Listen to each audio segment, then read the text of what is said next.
Those coming in the studio right after this.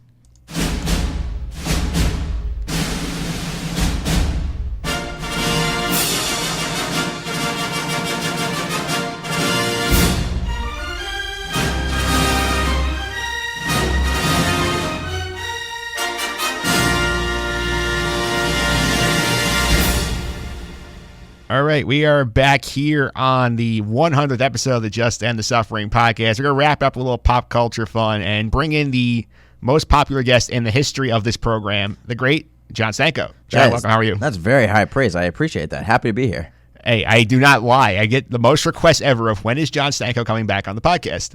Well, I'm here for episode 100, and I'm very excited about it and excited to talk about the Oscars. Yeah, and the person who was back on back-to-back episodes, we kind of snuck you in there at the end of 99 without people knowing. We did. We'll leave that one. That one's a nice little surprise for people. Yeah, and that was a nice little surprise. And the first time we actually got you talking sports on the sports podcast. Listen, movies may be my number one personal passion, but I work in the realm of sports, so I have some takes in that as well. Yeah, those are fun takes, but we'll talk some movies this week. So we'll get the people what they want. We'll get them some movie talk. All right, what do you got for me, Mike? What are we talking about today? I'm excited. Yeah, we are excited too because it's been about 2 weeks since the Oscars app came out. So give me your overall takeaway from the Oscars. Overall takeaway from the Oscars, Mike, was good results. Overall, not upset about anything. Maybe I would have changed some personal things, if you will, but nothing was so egregious where I was screaming at the screen in anger. So very good results. Some very happy results for me personally. The show as a whole, Mike, weird. I don't know when music was decided to become such a big part of it. We had Eminem showing up randomly. Yeah, that was random. There was musical motifs thrown in throughout. The opening without a host was some musical number. Just very music heavy, so it was weird. A lot of the speeches weren't that great, if I'm being honest. But overall, it was good. I would probably give it a C+, B- because there were some surprise award winners that made me personally very happy, and I think are a good thing foreshadowing what the Oscars could be in the years moving forward. Yes, indeed, and it's always bothered me the last 2 years. I don't know if it works without the host. I feel like the host is sort of needed to keep the whole thing narrative. Like you said, there were sort of points where it's does this make sense to me? I don't know where I'm supposed to be dropping music in. Sort of there's a lack of overall flow in my opinion. Yeah, I just don't. The first people they had up on stage were Steve Martin and Chris Rock doing jokes, which they're good at. Now, not all the jokes landed, which is fine. That's part of the writer's fault, and not every single joke is going to land. But why would you bring out two of the funniest people in the world and then just have them be out there for only 3 to 5 minutes, then take them away? I think last year the Oscars had no host, and it was kind of a revolutionary thing, and it was oh, this is kind of exciting, kind of flowed a little better. This year, I think it could have used it a little bit because it felt a little bit more all over the place. There was no natural cut line that kind of was the motif throughout the whole entire show. Yeah, the analogy I'll make for this one is a little nerdy. I'll give you this one, but it's sort of the reality show Survivor. I do. Yeah, I think maybe 5 or so years ago, they had a season where they brought back 10 of their former players with loved ones, where it was spouses, girlfriends. Everybody's oh, this is going to suck. It was not bad. And they're great, let's do it again. So they did one about a year later with new players. It's this did not work as well. Yeah, the novelty wears off a little bit. Yeah. So, again, I think hosting the Oscars is a lose-lose proposition for anyone who decides to do it because old takes exposed. Old takes exposed, which I think now is overblown. Everyone has bad takes on social media. It happens. People live lives and they learn from the mistakes. But also, it's it's so hard for you to knock it out of the park hosting. Everyone's going to nitpick every little thing that you do. Yeah. Even Ricky Gervais, who hosted the Golden Globes this year, I thought was good. He was funny, and he tore into Hollywood. But still, people nitpicked him and picked about the crowd reactions to his bad jokes and stuff like that. It's a lose-lose situation, and not many people are comfortable with that idea. Yeah, it's not a great thing. And if we were to go down the John Stanko Twitter, how many bad things will you have to expose? You'd have to go, to be fair, the credits to myself, start of college, I really cleaned up my act. So I don't think there are any major curse words on any of my, especially Twitter, since the start of college. Yeah. Before that, my old Facebook posts, I can only go back and clean so much. So high school Jonathan Stanko, there are definitely some cringeworthy moments out there. Yeah, but for college on John Stanko, woohoo! Yeah, I think I'll be good. I think I've been pretty good. Yeah. You throw in a couple slight curse words here and there, but everything on my social media I do own is the fact that I found it enjoyable, or it's my own opinion. Yeah, I think I did a Twitter scrub, maybe a year and a half ago when I had a class with friend of the podcast, Rick Cerrone. He was like, yeah, you have to go. This is right after the Josh Hader tweets came out about like, yeah, go through your Twitter. I think I delete like 3 tweets. Basically, like they were all angry Nick tweets, so believe it or not. Yeah, that's the thing. I don't tend to criticize my sports teams very much. There are a few times. Well, they win. To be fair, you know what? The Red Sox in the past month, there have been some hateful tweets I've retweeted because I am furious with the Boston Red Sox. Yeah.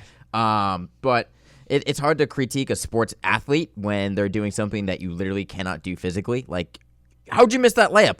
Bro, I miss a layup, me personally, and pick up basketball all the time. Yeah. So it's hard to critique them in that way.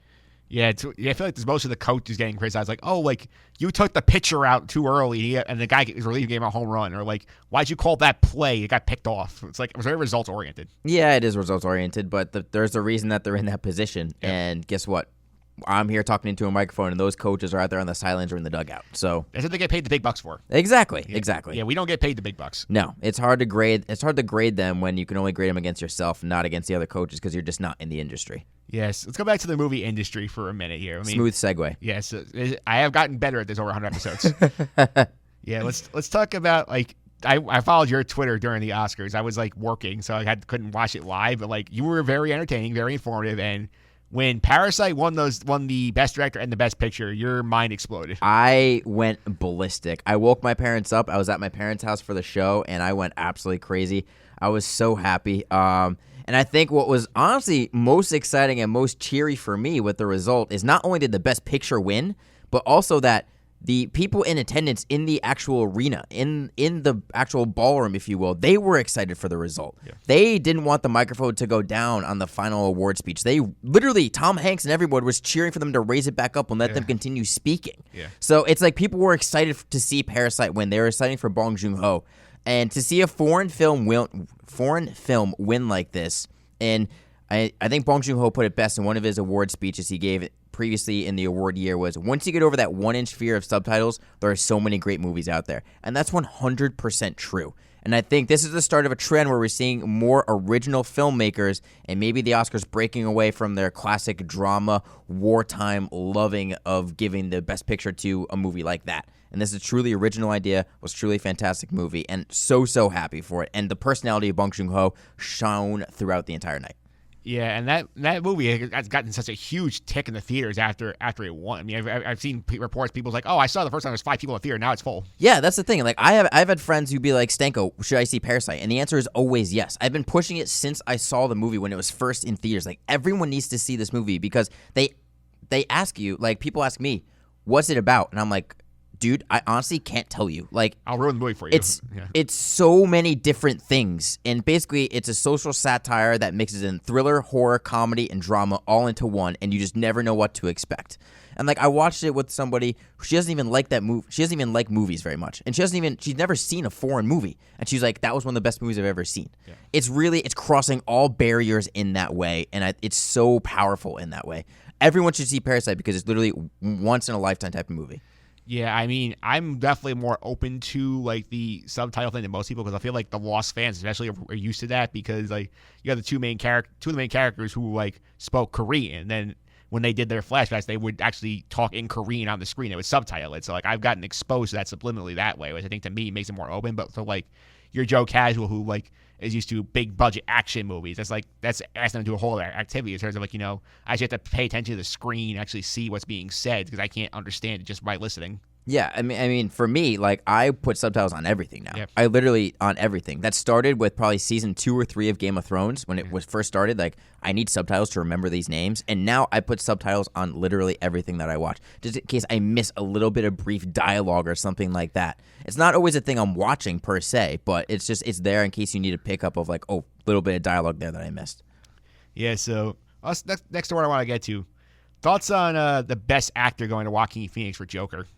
You know what? It was as expected, right? And he cleared up every single award throughout the entire award season, and his performance in the movie Joker was very memorable. Again, I thought the movie was good. I didn't think the movie was great. My take on this is that I'm going to kind of steal a bit from Bill Simmons here. He has the 5-year rule about which performance or movie are you going to remember 5 years from now, which is like the post-Oscar award winner. And I really think in 5 years, we're going to look back on Leonardo DiCaprio's performance in Once Upon a Time in Hollywood and Adam Driver in Marriage Story and be like, those two might have been better. Though with that being said, Joker is still very good. Again, I'm not upset about him winning. I actually picked him to win in my personal awards because what he did with his body contorting really just stuck with me in that whole entire movie. But especially for like Leonardo DiCaprio and Once Upon a Time in Hollywood, I think in 5 years, a lot of people, including myself, may be revisiting our pick for this 2020 Oscars. Part of me also wonders if like there's sort of an our desire to crown like the new great Joker, because everybody remembers the Heath Ledger Joker, and that's one you said that definitely fits. Like 5 years later, you remember that performance after the Oscars. Like I wonder if there was a big rush sort of like say, oh, like Joaquin Phoenix did a great job with it. Let's give and he played a complex character. Let's give it to him. I do think that there's something to the fact that the Joker is a comic book based story, and to have a major actor in a major motion picture win an award for that is saying something about how maybe the industry is evolving to allowing those type of characters in more of the mainstream. I do think there's something to that. I also think there's something to the fact that Joaquin Phoenix has a great career and he hadn't won one yet. Now this was his crowning moment, crowning achievement for doing so. Like Leonardo DiCaprio had a few years ago with The Revenant. So there's all little bit of things that add up, but it's not upset that he won. He deserves to win because he was very, very good in the role. The three best performances this year were Phoenix, Driver, and DiCaprio. So it's tough. Though, again, like most of the acting categories in the entire Oscars, it was very, very predictable who was going to win. Yeah, it was predictable for sure. And I want to Did you hear his speech?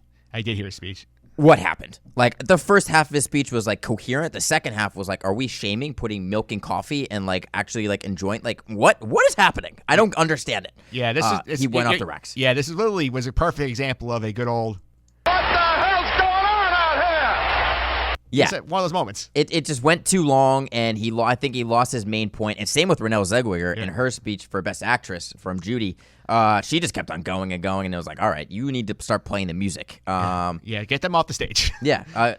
Honestly, Brad Pitt, who was the first major award winner of the night, he had the best speech of the night. It was short, succinct, to the point, beautiful, and done. Yeah, nice little mic drop moment going on top. Yeah, like, it was fun. He was literally the first actor to win an award for Best Supporting Actor, and he probably had the best speech of the night for me. Yeah. Go back to Joaquin Phoenix a second. Like, I don't know how you feel about this, but like I remember back in I think like 05, 06 Oscars, like I remember I was upset when he did not win for Walk the Line. I thought he was great as Johnny Cash in that movie. I'm gonna be honest with you, I have not seen Walk the Line. Really? I have not seen it. I'm surprised. All the movies you've seen, over 1,000 movies. I've seen over 2,000 movies, but I have not seen Walk the Line. Yeah, I highly recommend it. I mean, Reese Witherspoon won an Oscar for that movie for her role as June Carter. Like, Joaquin Phoenix is great as Johnny Cash. Like, that movie, I actually own that movie. Like, do you really? Okay. Like, that's why I do not think you would have picked me as having owned is Walk the Line. No, it's more of definitely musical drama. It's not your cup of tea, I would say. But, I mean, listen, he's an absolutely unbelievable actor. There's no doubt about that whatsoever. So he deserves all the attention that he gets. Maybe many people said he should have won for The Master was the movie that he should have won for. But listen, Joker's a very good movie. It was a very good performance. He deserved to win it. It was probably his time. We'll see if he has another role like this in the future. Yes, also shout out, I'm sure our friend Sandra, who was just on the last segment doing the clip show, I'm sure she was thrilled about the Joaquin Phoenix Joker win. Yeah, I mean, she loved the movie. She loved it more than I did, for sure. Yeah, that was a fun debate during our pop culture special. Listen, she was shocked I didn't love it. And I was just like, listen, it was good. It wasn't great. I think there's a difference. It's a great performance in a good movie. Yeah, I think that makes sense. Yeah, so let's go to another great movie that didn't really take home much, 1917, which you had not seen the last time we talked. Give me your take on that. 1917 is the best visual movie of the year. It literally gave me goosebumps. I saw it twice in theaters. It literally gave me goosebumps each time I saw it when certain scenes popped up. Roger Deakins was the biggest lock of lock just to win Best Cinematography. It was not even close in that race. Well deserved. His second Oscar. The movie, you haven't seen it yet, I don't believe. I have not. It's on the list. There is a sequence where he's in an abandoned town with the sun rising and fires burning and flares going off. And it's literally like, in the context of the movie, it's the character is going through hell, not only personally, but also in the when he's running through that town. It looks like hell. It looks like there are burning crosses literally everywhere that Roger Deakins put into the frame to show the hell that he's going through and escaping the terror that's chasing him, both figuratively and literally. Unbelievable cinematography. Still have goosebumps. There were 3 or 4 moments where I literally got goosebumps watching the entire thing. Best visually looking movie. The story did leave a little bit too desired. I think it's a very fair point that on the second time watching it, when you're not as captivated by the visuals because it's not the first time seeing it, you kind of can pick apart the storylines a little bit differently, going, that's a little bit of a shortcut or something like that. But still, unbelievable movie. Probably my top 3 movies of the year in terms of enjoyability. So all credit deserved to 1917. Still won 3 Oscars. Didn't win as much as I thought it was going to, but still very, very well received. Better war movie, 1917 or Dunkirk? That's a great, great, great question. Ooh. Okay, you know what? I'm probably going to say Dunkirk because the story's tighter. The story is tighter, and while the visual aspects of 1917 are better, it's not like the visual aspects of Dunkirk are bad. Yeah. So I think the story of Dunkirk puts it together, and Nolan playing with the 3 different timelines and weaving that story together notches it just slightly, half a tick above 1917. And as far as the visual, 1917 is also made 4 years later. So like the technology's advanced since since Dunkirk was made. So that's the point of its favor. Yeah, it's that type of one-shot movie, if you will. And there are only 34 cuts in the movie. Yeah. So watching it, if you have any appreciation for how movies are made, you're literally just going, how is this happening? How are you doing this right now? Yeah. There's that sense of awe in watching what's happening on the silver screen. Yeah, I love that stuff. In terms of like TV too, I mean, like I like Mr. Robot's great stuff was experimental like that. Like they did an episode where basically the entire episode was shot in one continuous take, no cutting whatsoever. Like, and that's to me, I'm like, how the hell did you do that? That's where it's like, that's where I was most shocked that Sam Mendes didn't win Best Director. Yeah. Because to be able to storyboard all that out, plan all that out, and to be able to direct a movie like that where you're taking such minimal cuts is insane to me. But again, still very happy Bong Joon-ho won because the best movie won, and Parasite knocked it out of the park. But I was shocked that Mendes actually didn't win. Yeah. Let's go to another movie that ties to sports a little bit, and because it has some sports figures in it, including one very popular former radio like superstar in this city. Probably the biggest snub in the Oscars from most people's minds, Uncut Gems. I loved Uncut Gems. Yeah. I have a story about Uncut Gems, Mike. Sure. Allow me to share it with you. Go ahead. I went to the Alamo Drafthouse to watch this movie by myself. Your favorite place. I love that place. It's amazing. So I'm going. It's a very tiny theater. There are literally 10 seats in this theater, I believe. No, 2 rows of 8, so 16 seats. So I go in my seat. I'm the only one there to start. Coming to my left and passing by me in the seats are 2 young, lovely ladies on like a little girl date, just hanging out, obviously just watching the movie. Yeah, just watching a movie. And the fact that there are 2 females near my age who are willing to just go see Uncut Gems with each other and like watch this independent movie about sports gambling, I was like, I want to be your friends. Like, I don't want to date you. I just want to be your friend. What's your name? It's like, we need to talk and hang out. I just want to like hang out with you. It's fine. You're coming to see this movie on like a girls' night out. Awesome. Yeah. Very excited. 2 minutes later, a group of 4 older women, probably in their 40s, come in, loud, talking, obnoxious, with flashlights on, trying to find their seats. Not a good start, right? They don't obey the rules of the Alamo Drafthouse because they're talking during the previews are going, they're still talking. Then they're talking during the first 5 minutes of the movie, and I have to lean over and go, "Excuse me, the movie started. Please be quiet." And then they were eventually quiet with some murmuring of disapproval of me telling them to be quiet. Anyways, so I see them watching the movie, and they're like confused. I literally see them going like, "What's going on?" They have no idea what's going on. And at the end of the movie, I go, literally out loud going, "That was awesome." The girls next to me go, "That was really good. I wasn't expecting that." The women to the left of me, the 2 directly to the left of me going, "That was the worst movie I've ever seen. I'm never going to get those 2 hours back." Now I was like, oh my God. Oh, don't let me grow up to be like them. Yeah, also another one of those. What the hell's going on out here? It was just... It's just they had no idea what they were getting into. They didn't they think they saw Adam Sandler and just thought, oh, it's going to be a comedy or something. Like they literally, before the movie, they said, I don't know what this movie's about really. And it's like, there's part of it where you don't want to spoil what a movie's about, but you need to have some sense of an idea, and they had nothing. Yeah. So it stunk for them. But for me personally, Uncut Gems was awesome. Yeah. It is a 2-hour adrenaline rush. The Safdie brothers, they just throw you into the fire. Adam Sandler is incredibly good as Howard Ratner. So the movie was excellent. I would have had it in 3 different Oscar categories from the movies I've seen this year. I would have had it for Best Picture. It would have been among my best 10. Adam Sandler would have been in my top 5 actors, and it would have been in sound mixing for me because the claustrophobia they have when they're Every single room in this movie is crowded, and there's chatter, and there's different noises going in your ears, and you never have a sense of easiness. It's like you're always pushed together like you're in the streets in New York, and that's exactly what the Safdie brothers were going for, and it's incredible in that way. Though, I mean, you haven't seen it yet. Strongly recommend you seeing it because you'll really, really love it as a sports person because the movie attacks into gambling, the NBA, sports, and all that, and all like the idea of fandom and going overboard. Yeah. Also, you have to see the breakout star Julia Fox. Yeah. She is incredible. First time acting in any sort of movie. She plays the muse of Howard. She plays like the girlfriend, if you will, and she just blows you away. She's the biggest shining light on the screen. No idea who she was. Immediately Googled her when I got home. So this movie, all around fantastic. I gave it an A-. One of the best movies of 2019, without a doubt. It's also on the list. It's on the Netflix queue, which might mean I'll get to about 3 years based on the rate I go through Netflix movies. But, Yep.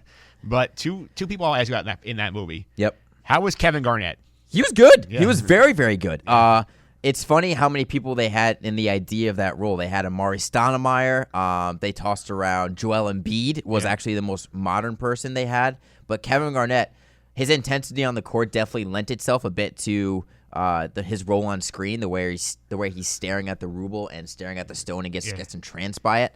But he was very, very good. Yeah. And I think what the Safdie brothers really did when Kevin Garnett was on the screen, I really think that they let the script kind of go more ad lib. I think they let the actors talk a little bit more and that Kevin Garnett kind of feed off of them rather than him remembering lines. Because every line he said sounded very Kevin Garnett-ish and it sounded very, very like it wasn't scripted at all. Yeah. So I think that the Safdie brothers and the writers did a really good job of making him comfortable and letting him shine in that way. Yeah, that's one I wanted to ask you about. The other one, Mike Francesa, his 2 scenes. I mean, it's so funny. They got him for one day at the same restaurant. They saw it in 2 different spots of the restaurant, and it's just Mike Francesa. It's just him being him. Yeah, that's the dumbest bet I've ever heard. And then Adam Sandler just goes, "I disagree," and he was fine. It was definitely the shock value of just having him in there. But I mean, it's Mike Francesa. He does his role well. Yeah, I'd say it's just the way he talked about it. He made it sound like he's like, oh, I was there for like 10 hours doing 2 scenes. Like, yeah, well, that's what making a movie is, right? I don't know if he knew that, but he probably didn't. No, but he was literally in there for 2 scenes. But you remember those 2 scenes, and yeah, yes, he's like, I remember his voice like, yeah, both my scenes made the trailer. Yeah, no, and they did make the trailer, and he was good. I mean, it's so funny. Like the Safdie brothers are fans of New York. Adam Sandler is a fan of sports and basketball, and so like I think them meeting Francesa was just really exciting for them and getting to work with him in that way. Yeah, for sure. And we can also you said I talked to you off air. You said you haven't been to as many movies lately. You said you've seen some other interesting stuff. Like what has caught your eye of late? Let's see. I'm watching The Outsider on HBO. Which is good. It was very good to start, but I'll admit the last 2 episodes have slowed down. So I need to pick me up come season 8, The Outsider. Finally saw Stranger Things season 3, Michael. Oh, you got to it. I have not told you this. Saturday, this past Saturday, the day of recording, I was just sitting in my bed, ton of work to do. So I literally was like, all right, I'm just going to start Stranger Things in the morning, just watch it all day until I finish. And it was good. It was much better than I thought. Robin stole the show for me. She was awesome the entire season. She's great. She's awesome. Robin and Steve had the best chemistry of anyone on that show. And they played off her being a lesbian incredibly well. It wasn't over the top or anything like that. It was just really, really good. And I was like, oh, that's a great little twist. Didn't see it coming, and I love every single second of it. I love Steve's acceptance of it very easily too. Yes, Like, that's cool. Like that's cool. Yeah, and he played it off, and he immediately went back into the friend zone thing and just cracking a joke, and it was excellent. So Stranger Things season 3, I enjoyed it very much. I rewatched Parasite recently, which was awesome. And then I'll give you the last 5 above average movies I've seen in the past week. I watched Aladdin, which was good. You did get to live action. I did. I gave it a B+. It was good. I told you. I've been high on that movie. I know. Naomi Scott was really good. Will Smith was very good as the genie. And the movie was good. I gave it a B+. The only problem was Jafar. Yeah, Jafar wasn't very great. But again, I don't know if that's the actor's fault or if it's the way they wrote the character. I think it's more the writing. Yes, that's what I got out of it is I didn't have a lot to work with. Yeah, so that because they tried to make it more like cartoon mustache twirly. Yes, so I didn't necessarily like him as much, but the movie was good, much better than I thought. I watched Body Heat, which was a 1981 kind of noir thriller, which was good. I watched The King on Netflix with Timothy Chalamet and Edward Patterson, which was good. I watched a horror movie, The Lodge, at the Alamo Drafthouse, which was excellent, incredibly scary in a psychological way. Literally, when The Lodge ended and the credits were rolling, nobody talked for like 3 minutes. Yeah. Silence. The entire movie theater was like, whoa. Yeah. Like, it's heavy. Yeah. It weighs you down like an anchor.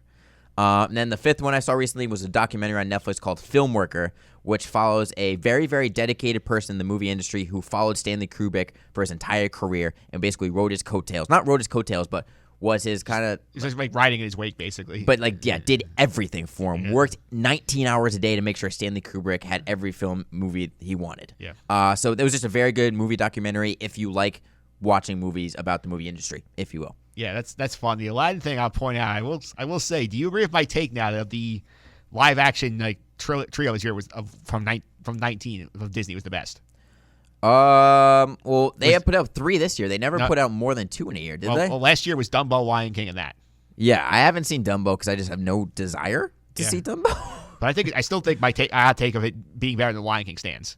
Yes, I would say Aladdin is a better movie than The Lion King. Yes, I would say that. All right, so just for fun, got that in on you guys. There you go. You're right. You were right about that one. I will die on that sword. Yes. And I will throw an HBO doc out to you that I think I'm curious to see if you would be interested in this. Are you heard of the documentary McMillions? Yes, I'm actually watching that. Oh my god, I didn't put that on my list. Yeah, the McDonald's fraud thing. Yeah, because I was a big I used to be a big McDonald's Monopoly guy back in the day, and then I heard something like, this is insane. It's bonkers. Yeah. I think it really helps that they have some characters that they interviewed for the documentary. Yeah. Some of the FBI agents are just, they're straight out of like a sitcom, it seems like. Yeah, like I'm living and dying with this one. I love this one. Yeah, it's 2 episodes, right? At the point of recording, 2 episodes? 2 episodes at the point of recording. So yeah. There's still another 4, and I'm excited to see who else they find along the way here. Yeah, it is really good, actually. Yeah. I didn't include it on my list, but I have seen that. It is very, very good. Yeah, I've been watching that. I've been watching Curb Your Enthusiasm. The current season's been just bonkers off the wall funny with some stuff. I mean, they have 3 storylines going on right now, which is basically Larry David gets Me Too'd. Mm-hmm. Okay. Larry David opens a spiked coffee shop to take down another coffee shop owner. I kind of like that. And the third one is Larry attempting to get back his ex-wife. So those 3 things I've been gesticulating through the whole season. At time of recording, there have been 5 episodes that have aired. I did the premiere with Martino Puccio. Like, we were both agreeing episode 5 has been the best since the premiere. All right, well, there you go. That's pretty good. It's been pretty good. I've never seen the show. I know that is terrible. Like, have you seen Seinfeld? That'd be my question first. I have seen Seinfeld. Not every episode, but I used to watch it when it was like on If reruns. you like Seinfeld, you should go on to Curb. It's probably gonna be one of those it's things. It's like the raunchier version of Seinfeld. I'm probably gonna eventually like watch it years from now when it's all out and just binge it over a summer break. That's probably what's gonna happen. Yeah, because it does hold up pretty well on the binge. Yeah. Yeah, that's one thing. And like, what other movies are you looking forward to in the coming months? I'll start off with a TV show first, actually. I'll give you a TV sure. show first. Amazon Prime, Hunters, starring Al Pacino. Yeah. They got Al Pacino on an Amazon Prime show? They do. It's his first television show, and it's about a group of Nazi killers. So count me in with Al Pacino acting crazy and a bunch of goofy Nazi killers in a very... I think it's going to be a lot like... oh, my God. What's the other Amazon show with the superheroes? And I'm blanking on its name. Oh, this is gonna be really bad. I'm gonna remember it at a later segment and date, but I'm gonna look it up. Yeah, when we come back on here in a couple of months, you'll just shout out what the title was. This is gonna bother me. Yeah. Is it The Good Boys on Amazon Prime? I don't know. I know the Netflix one's The Umbrella Academy. That's not it. Is it? Nope. Oh, all right. I'm gonna remember it eventually. I'm gonna look it up, so it'll be fine. But anyways, I'm looking forward to Hunters on Amazon Prime. And then movies, I do want to see Birds of Prey, even though it had a lackluster financial opening weekend, but it still got pretty decent reviews. I mean, did you like the fact they had to rename the movie to try and get it to sell more? No, I don't like that, but I understand why they did it because it made so much less money than they thought. Yeah. Like, absurdly less money. I do want to see The Hunt, which is a new movie coming out, which is supposed to come out last year, but they postponed it due to the political climate, and now it's coming out in March. Yeah. The Way Back, Ben Affleck's basketball movie. I'm a sucker for a dramatic sports movie, so I'll go see that. A Quiet Place Part 2, because I love the first one.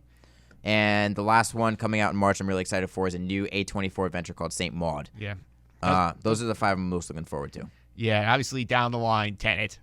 Oh, well, yeah. I for like next couple of weeks. Yeah, so. I literally only went through March because I could list off 20 things that if I wanted to, but... I'd say for me, Tenet is at the top of the list with a bullet, number 1 for me. With a bullet, number 1? Yeah. I mean, I'm very, very excited for it, and the trailer that came out for it was very good. It's called The Boys. The Amazon Prime show is called The Boys. So he got it. The Boys. It was The Hunters has the same vibe as The Boys, and I love The Boys. Yeah. So that's why I'm excited for it. All right, I finally got it. Yeah, and when you said Al Pacino got it, it kind of reminded me like when we heard that Anthony Hopkins was doing Westworld. Like, oh wow, we got Anthony Hopkins on Exactly. TV. Yeah, so it's just like you get that shock value a little bit. You had me intrigued. So definitely going to give Hunters a shot. I think it comes out last week of February. So February 21st, I think, is when it comes out. Speaking of Westworld, you interested in season 3? It's coming soon. I am interested in season 3, but I'm very, very tepid. I'm very tepid on it. I really think if I don't like the first couple episodes, I'm not out, but I'm not going to watch it weekly. Like I'll like maybe let like some build up and then watch it if I'm like again home working on a Saturday.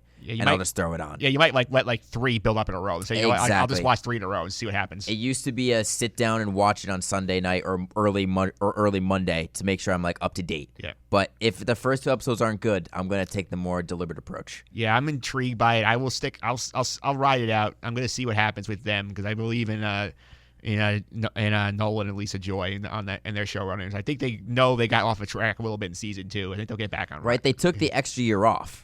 In between seasons. Yeah, so they took a little more time to refocus the story, I think. So hopefully that will carry over. Yes, and there will be tons of Reddit deep dives and podcasts trying to explain everything that possibly happens in that show. Yeah, I mean, that's why I'm scared of doing a Westworld podcast because it's just too much. No, you're literally not going to be able to understand everything. It's impossible. Because, I mean, you have to walk into the Westworld a baseline understanding before you even podcast about it. Yeah, no, it's just you be reading other people's deep dive thoughts and Reddit thoughts, and that's a show it's really hard to come up with your own ideas about because you're always fishing what's the idea that the showrunners are trying to put out there. Yeah. You know what I mean? It's not like watching where we came on the ground floor and we came in with everybody else and we started picking things up as we went. Yeah, it's very, very different. Yeah. And are you happy with the decision HBO made about Watchmen to have it be a one and done as long as Lindelof doesn't want to do it? Yes, 100% happy with that decision because it could not have ended any better. Yeah. So happy. Nothing is going to take away from the excellence that was the Watchmen limited series on HBO. One of the best television series I've seen in years. Agreed. And now we'll hit the fun part of the podcast. Like at the top of the show, I let Will Schneiderhan turn the tables here and run the show for a little bit. I have seen the Sonic movie. You have not. So I'm going to give you the chance to give you a little brief AMA about this movie. So I'm going to put the spoiler warning up first.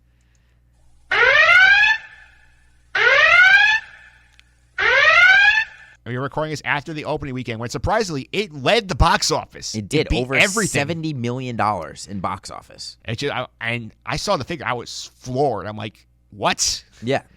And like the thing, we talked about this off air.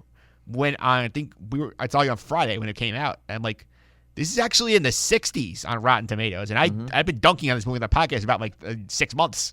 And to be fair, I've been joining you on that. Yeah. I didn't think it was going to be good, but so I guess first your overall thoughts walking out of the movie theater. First of all, how crowded was the movie theater you went to? Like, were there people actually there seeing it? And your thoughts immediately upon walking out the theater. Well, I went on the Sunday matinee. It was about half full. All right, that's not bad for a Sunday matinee, I suppose. Yeah, Sunday matinee, 12:30 in the afternoon on a pretty nice weather day. That's okay. For February. That's a solid crowd.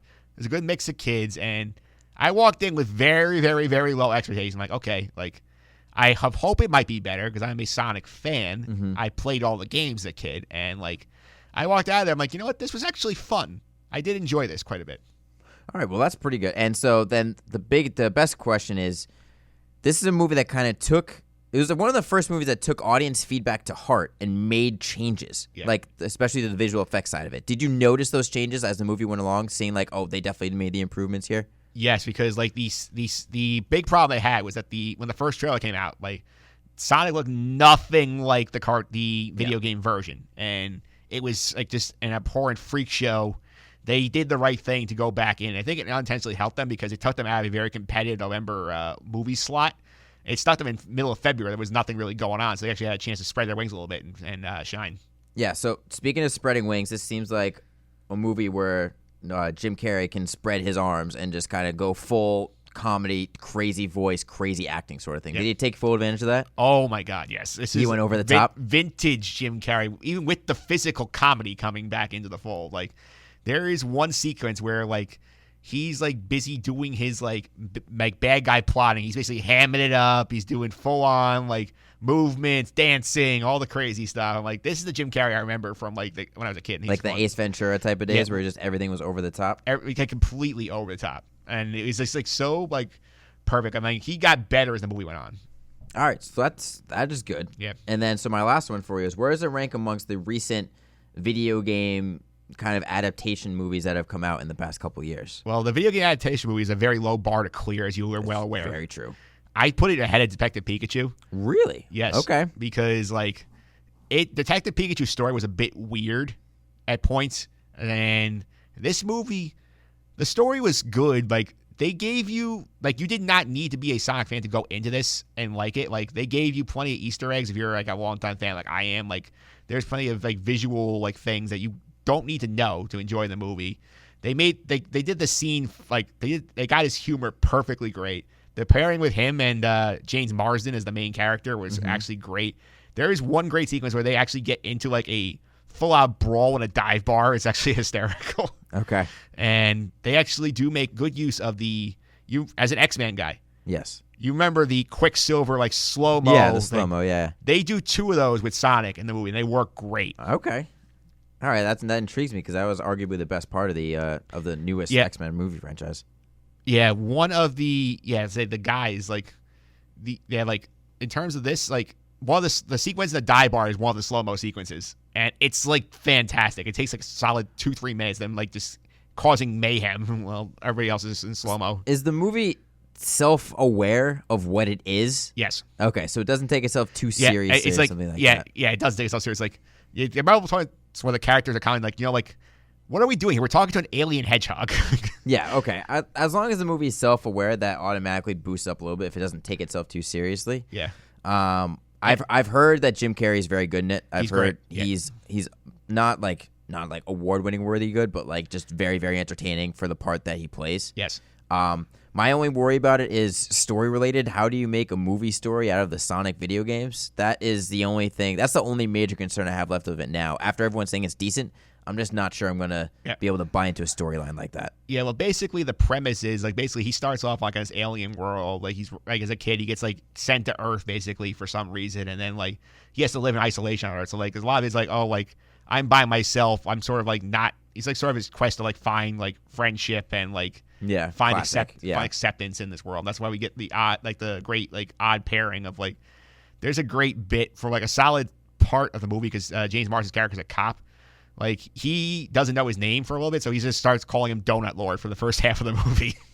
Okay. Yeah.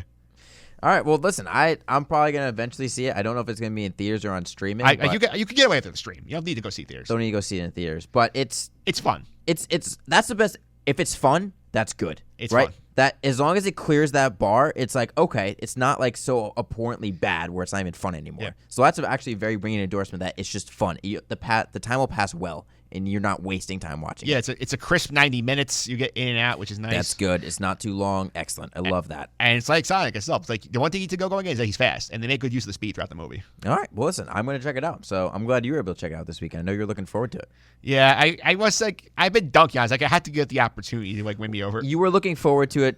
I was looking forward to ripping it to shreds. Exactly. Not only because you're a fan of Sonic, but because you'd have something to talk about after the fact. But you're surprised that it's in a positive light. I'm very shocked it's a positive light. I was sitting there going like, okay, like I'm expecting this to be absolutely horrible. I've seen like enough bad movies in my lifetime. I mean, like I did not expect to be giving Sonic a higher movie grade than the Rise of Skywalker. That, you know what? That's very true. If you predicted this out like at the beginning of 2019, going, which movie's going to have a higher rating at the end of the year? You never would have said that. No, like Star Wars would make $1 billion, but Sonic's a better movie. Listen, Sonic got $70 million opening weekend at the box office. I'm pretty sure that's higher than Birds of Prey got with Margot Robbie. That's a success. It also topped Detective Pikachu's by opening. So it is the highest rated How video is game. Sonic this freaking popular? The movie's fun. It's the first real kid movie of the year also because there hasn't really been anything since Star Wars. That's a good point. That's a good point. Because, like, what are you taking your kids? You're not taking your kid to Birds of Prey. There's, like, all R-rated movies out. That's a good point. I didn't necessarily make that connection, but that's a very good point. The first kind of kids movie of the year because Onward isn't out yet from Pixar. So no, it's that's gonna, a good point. It's going to have that. It's going to have little legs. There will definitely be a sequel if it keeps going at this rate. All right. Well, hopefully they can get the actors back on board. They should be back on board. They had a mid-credit scene like typical like every movie does now. Yeah, of course, every movie does. It's a tease. Even Stranger Things did. Yeah, and Stranger Things season 4, they had a teaser just dropped 2 days ago. I did. I saw. That's what actually prompted me to see season 3. I knew about the spoiler already, so I wasn't like, sort of thing. But I was like, all right, I should. If I have a free day now, I'll just bang it out. Yeah. So here's the spoiler. Hopper did not die as we theorized. Shocking. Yeah.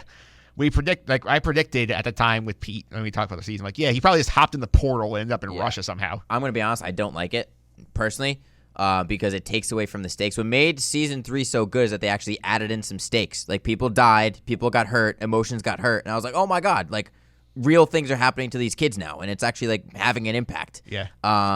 But the fact that they kind of brought him back undoes some of that for me. Not a huge fan. I don't think they can have season 4 take place in Hawkins. I think they have to move somewhere else. I think they are moving somewhere else. They did split the characters up. They said that Live is going to be outside of Hawkins. Good. I think that's the proper decision to make, but I understand you cannot make the show without Hopper. Yeah. He was the main focal point of season 3. He's an awesome character overall. Huge fan. I understand it's really tough to make the show without him, but with that being said, I'm still kind of upset he's coming back alive because it takes away from part of the impact that was season 3, even though it was inevitable. Yeah, I mean, I theorized with Pete too when we talked about Stranger Things. Who was here? Was actually here last week talking hockey, but like we talked about this at Pete. I said, you know what? Comic book rules. No body. They can bring him back. Exactly. It's 100% true. Yeah. That's 100% true. That's why Captain America's Winter Soldier worked the best because they actually broke comic rules. They showed you the dead body and then they brought him back later. That's true. I mean, I still think that they need to have somebody die at the end of Stranger Things to have like an impact. Like they would never do this, but if like they killed off like Elle at the end, she like sacrificed herself. That'd be like, oh, you would have fans revolting and crying out of anger. But it'd be a huge twist and a huge like gut punch. It ruins also my big point about Susie having a body count because that was one of my big takeaways from the series. Like, yeah, Susie is responsible for several murders because she's not only responsible for one murder. She's responsible for Billy's death. Billy's death. Remind me about that. Billy's possessed by the mind flayer, by the See, goo but monster. is that a death?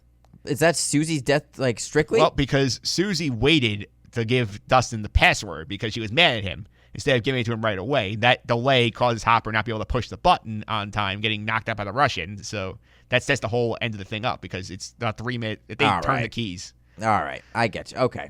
So Susie still has a body count. She still has a body count. Not as big as the one she had, but. No. All right, John. I think on that note, I think we need to wrap this up. Thanks again for taking the time to happy to. On episode 100. I really appreciate it. And before I let you go, how do people follow you on social media to get more of these awesome takes? You could follow me on Twitter at jstanko99, or you could follow my blog at stankosstance.wordpress.com. All right. Thank you very much, sir. Thank you, Mike. All right. And that will do it for this week's show. I want to thank